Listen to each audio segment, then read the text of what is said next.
హైదరాబాద్ విజయవాడతో పాటు హైదరాబాద్ కర్నూలు, హైదరాబాద్ వరంగల్, హైదరాబాద్ ఆదిలాబాద్ మార్గాల్లో toll gate మీద భారీ రద్దీ ఏర్పడే పరిస్థితులు ఉంటే టోల్ లేకుండానే ప్రయాణాలు అనుమతించాలని ఆదేశించాము.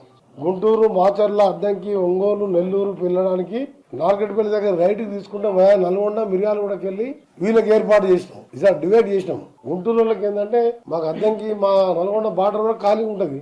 అది కూడా హ్యామ్ కింద మా గతంలో చేపట్టిన రోడ్డు, అది డబుల్ లేన్ రోడ్, 4 లేన్. ఆ రోడ్ కట్ అన్ని తీసుకుంటూ పోలీసు వాళ్ళకి ఇన్స్ట్రక్షన్ ఇచ్చినాం. విజయవాడ పోయేవాళ్ళు నేరుగా హైదరాబాద్ అబ్దుల్లాపూర్ మెట్ దగ్గర, దూప్రాడ్పేట దగ్గర బాటిల్ లెక్స్ ఉంటే నేను రివ్యూ చేసిన నైట్ అన్ని కూలా కొట్టేసి వాళ్ళ కంపెన్సేషన్ ఇచ్చి ఈ 8 days లో రోడ్డు కూడా వేపియడం జరిగింది.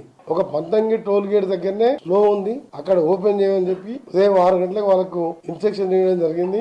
ఆల్టర్నేట్ ఇంకా రూట్ కావాలంటే ఈ తార్నాక వైపు ఉండే వాళ్ళని వయా ఒలిగొండ వస్తే చక్కగా వాళ్ళు చిట్యాలకు చేరుకుంటారు. ఆ రోడ్డు కూడా సూచించడం జరిగింది.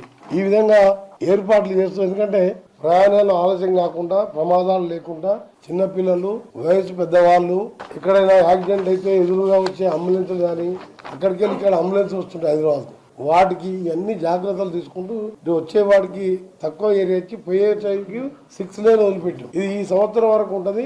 12-13 లక్షల వెహికల్స్ టోల్ గేట్ దగ్గర నిమిషం